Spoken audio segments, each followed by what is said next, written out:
કેમ છો ખેડૂત મિત્રો? બધાય ખેડૂતોને આપણા રામ રામ ને સીતારામ। હું યશ ડોબરિયા પ્રાઇમ એગ્રી કેરમાંથી ગોંડલ।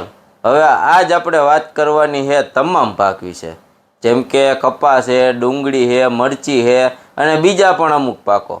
વરસાદ પછી અત્યારે બધા પાકમાં કંઈક ને કંઈક તકલીફ હોય જ છે, તો એ તકલીફને તમારે દૂર કરવાની છે। એમાં હું ટ્રીટમેન્ટ કરવી એના વિશે જ તમને જણાવવાનું। પણ એની પહેલાં જે ખેડૂત મિત્ર પહેલાં તો આપણી ચેનલને સબસ્ક્રાઈબ નથી કરીને એ સબસ્ક્રાઈબ કરી નાખો। અને જો મારો વિડીયો તમને માહિતી ગમે તો વિડીયોને લાઇક કરજો અને તમારા ખેડૂત મિત્રો સુધી પહોંચાડજો। અને જો ફેસબુકમાંથી તમે જોવો છો તો આપણા પેજને ફોલો કરજો, એટલે આવી નવી તમને વિડીયો જોવા મળતા રહીએ। તો હાલો આપ ચાલુ કરીએ। તો પહેલાં જ વાત કરીએ આપણે કે ડુંગળી વિશે, કે ડુંગળીમાં અત્યારે બધાને જલેબીની જેમ ઘૂંચરા વરવા માંડ્યા। આજ જ મને ફોન આવ્યો હતો કે યશભાઈ અત્યારે મારી લગભગ ડુંગળી અડધી કે ઘૂંચરા વરવા માંડ્યા 3 દીમાં। 3 દિવસની અંદર બધી અડધી ડુંગળી ઘૂંચરા વરવા માંડ્યા। તો આ શું થયું? એ કે આ કાંઈ નથી, આ એક પ્રકારનો વાયરસ છે। તો હવે આમાં શું કરવું જોઈએ? તો એમાં તમારે મારી દેવાનું છે સુમિટોમો કંપનીનું ઓરમાઇટ, જેમાં વેલિડામાઇથિન અને ટેબુકોનાઝોલ આ બંને ઝેર આવે છે, જે તમારા વાયરસના પાકમાં ડુંગળીમાં વાયરસ આવી ગયો હોય એમાં ખૂબ સારું પરિણામ આપશે। એની સાથે મારી દેવાની છે બેક્ટ્રો પ્લસની પડીકી। જો આ તમને તમારા નજીકના સેન્ટરમાં ન મળે તો આના બદલે તમે સ્ટ્રેપ્ટોસાયક્લિનની પડીકી પણ આવે છે, જે તમે મારી શકો છો। અને એની સાથે મારવાનું છે ગોદરેજ કંપનીનું 40% જીબ્રેલિકની પડીકી આવે ને એ। આ 3 વસ્તુ મારી દો એટલે તમારે ડુંગળીમાં કોઈ પણ જાતનો વાયરસ આવ્યો હોય ને એમાં તમને જોરદાર રિઝલ્ટ આપશે। હવે વાત કરીએ ડુંગળીમાં વરસાદ પછી બાફિયો પણ બહુ ચાલુ થઈ ગયો હોય, તો બાફિયામાં શું કરવું? તો એના માટે તમે ઓરમાઇટ મારી દો સુમિટોમો કંપનીનું, એની સાથે સારા ઇન્ટરનેશનલ કંપનીનું જો તમને ખૂણામાં દેખાય એ તમે કોસાવો પ્રાઇમ મારી શકો છો, અથવા તો ધાનુકા કંપનીનું જેનેટ પ્લસ કરીને આવે છે એ મારી શકો છો, અથવા તો કોર્ટેવા કંપનીનું ગેલેલિયો સેન્સા કરીને આવે છે એ પણ મારી શકો છો। આ 3માંથી કોઈ પણ એક ફૂગનાશક તમારે આની સાથે છાંટી દેવાનું છે। અને એની સાથે તમારે ગોદરેજ કંપનીનું ગોજીબ એટલે 40% જીબ્રેલિકની પડીકી નાખી દેવાની અને ઉપરા ઉપર 2 છંટકાવ કરી દેવાના, એટલે તમારી ડુંગળીમાં બાફિયામાં જોરદાર રિઝલ્ટ મળી જશે। હવે ડુંગળીમાં હવે આગળ વાત થઈ પૂરી। હવે એમાં જો તમારે વૈધ વિકાસનું આપણે જીબ્રેલિક તો આવી ગયું, એના સિવાય જો તમારે કંઈ છાંટવું હોય તો એમાં આપણે LDAP અને એક્સરૂટનો ઉપયોગ કરજો, જેના આપણે ડુંગળીમાં જોરદાર રિઝલ્ટ લીધા છે અને તમને પણ મળશે। હવે આગળ આપણે બોલીએ તો કપાસની વાત કરીએ હવે, કે કપાસમાં શું કરવું જોઈએ? કપાસમાં વરસાદ પછી અત્યારે ઘણાને પીળાઈ પડે, લાલી પડે, અમુકને વરસાદ પછી પીળા પડીને હાવ વયા જાય, તો એમાં શું કરવાનું? તો એમાં તમને લાઇન બાય લાઇન બધી વસ્તુ કહી દો કપાસમાં A to Z માં પહેલાં તો આમાં ટોલ ફેરા તમને ખબર જ છે, થ્રીપ્સ, કથીરી, લીલી, સફેદ ગળો બધું આ સાફ કરી નાખે તમારે જીવાતના નામે મીંડું। હવે વાત રહી તમારે ફાલ ન હોય તો શું કરવાનું? ફાલ ન હોય તો એમાં તમારે સારા ઇન્ટરનેશનલ કંપનીનું ફલમગ્રો મારી દેવાનું, એટલે ફાલ તમારે છાપકા ભરી દે કપામાં। હવે ફાલ તો લાગી ગયેલો છે પણ તમારે છાપકા ખરે છે, તો એમાં તમારે મારી દેવાનું આઈજેલ કંપનીનું કેલ્શિયમ અને બોરોન, જે તમારે પંપે 15 ગ્રામ નાખવાનું, એટલે તમારે છાપકા ખરતા થઈ જાય બંધ।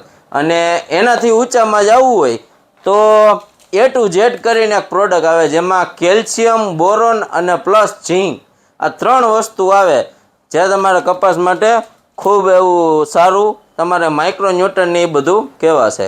હવે વાત કરીએ કે આનાથી ઉપર ખાતરના ગ્રેડમાં જવું છે તમારે, તો એમાં તમે ન્યુટ્રીફોલ આઈજીએલ કંપનીનું છાંટી શકો। આના માટે મેં સ્પેશિયલ એક આખો વિડીયો બનાવેલો છે, તો એ તમે જોઈ લો એટલે તમને ખબર પડી જાય કે કયા ખાતરના ગ્રેડ છે અને શું કામ આપે છે। આ તમને ટૂંકમાં કહી દો તો તમારા કપાસમાં ઝીંડવા અને કપાસની ગ્રીનરી ખૂબ સારી કરી દેશે। અને જો આ પ્રોડક્ટ મેં તમને બતાવી એમાંથી કોઈ પણ પ્રોડક્ટ વિશે તમને ખ્યાલ ન પડે તો બિનદાસ સ્ક્રીન ઉપર તમને નંબર આપેલો જ છે, એમાં ફોન કરી લ્યો અને માહિતી મેળવી લ્યો।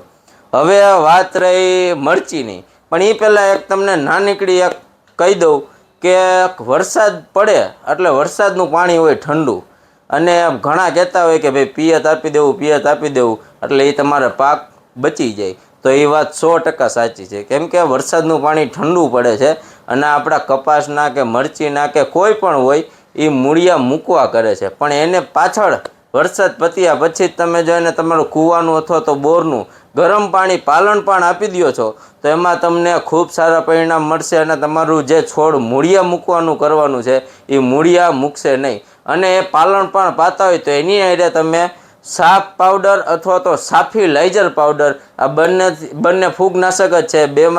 બેમાંથી એકનો તમે ઉપયોગ કરશો એટલે તમને ખૂબ સારા પરિણામ મળશે અને તમારો છોડવો જાશે નહીં.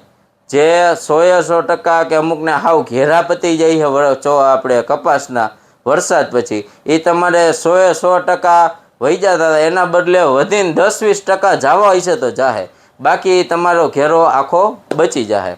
હવે વાત કરીએ મરચીની કે મરચી પણ અત્યારે વરસાદ પછી પીળી પડવાના બહુ પ્રશ્ન રહે છે. તો એમાં તમારે મારી દેવાનું છે ગોદરેજ કંપનીનું ટેરા સોલ્વ કરીને આવે છે, જેમાં માઇક્રોન્યુટન આવે છે. અને એની સાથે તમારે મારી દેવાનું હોય આઈજીએલ કંપનીનું આ નેનો રેસર આવે ને આ બંનેનો છંટકાવ કરશો એટલે તમારી મરચી વરસાદના લીધે ગમે એવી પીળી પડતી હશે ને તો એમાં જોરદાર રિઝલ્ટ આપી દે છે. અથવા તો જો ફૂગનાશકની વાત કરીએ તો એમાં તમે આમાં સુમિટોમો કંપનીનું રમ્પસ એટલે કે ફૂગનાશક લેવાનું પણ કોપર બેઝવાળું કોઈ પણ ફૂગનાશક લેશો તો તમને એમાં અત્યારે વરસાદ પછી ખૂબ સારા પરિણામ મળશે. હવે વાત કરીએ, મેં તમને એક વૈધ માટેનું કીધું, હવે બીજી જોડી કહું તો એમાં તમે એક્સરૂટ અને આપણું આ એલડીએપી જૂનું જાણીતું જેના રિઝલ્ટ તમે બધાએ જોયેલા જ છે. તો આ બેમાંથી એક તમે વૈધ માટે મારી શકો છો અને જીવાત માટે તમે કોઈ પણ સારી કંપનીનું થ્રિપ્સનું લઈને અને છંટકાવ કરી દેજો, જેના તમને ખૂબ સારા પરિણામ મળશે. તો ખેડૂત મિત્રો, અત્યારે મરચીમાં ગલ મીટના બહુ પ્રશ્ન વધી ગયા છે. એટલે ગલ મીટમાંથી આગળ મીંડી આવે અને આપણા મરચાંને નુકસાન કરે, જેથી આપને પાકમાં બહુ નુકસાની આવે. તો એના માટે અત્યારથી આપણે આગતરું હાલશું તો એમાં આપને ખૂબ સારા પરિણામ આગળ જતા મળશે. તો એમાં આપણે મારી દેવાનું છે આ કોરોમંડલ કંપનીનું છે ને ફેન્ડાલ કરીને દવા આવે, જે તમારે ગેસ કરવામાં ખૂબ સારો ઉપયોગી કરે. અને એની હારે સારી કંપનીની ઈયળની દવા આપણે સહારા ઇન્ટરનેશનલ કંપનીનું નિકાઓ મારી દો એટલે તમારે જે ગલ મીટનો પ્રશ્ન છે એ હાવ વયો જાય અને આગળ જતા તમારે જે આપણે મીંડી કહી છે એ મીંડીનો પ્રશ્ન રહેશે નહીં, જેથી આપણા મરચાં ખૂબ સારી ક્વોલિટીના થશે અને આપણે વધારે વજનમાં બેહાડશે. હવે આગળ વાત કરીએ તો કોઈ પણ પાક હોય તમારો, જેમ કે ડુંગળી હતી, આપણો કપાસ હતો કે મરચી હતી, મેન અત્યારે આપણે આના વાવેતર ઝાઝા છે. તો એમાં આ પ્રકારની જો તમે ટ્રીટમેન્ટ કરશો તો તમારો પાક વરસાદ પછી બગડશે નહીં.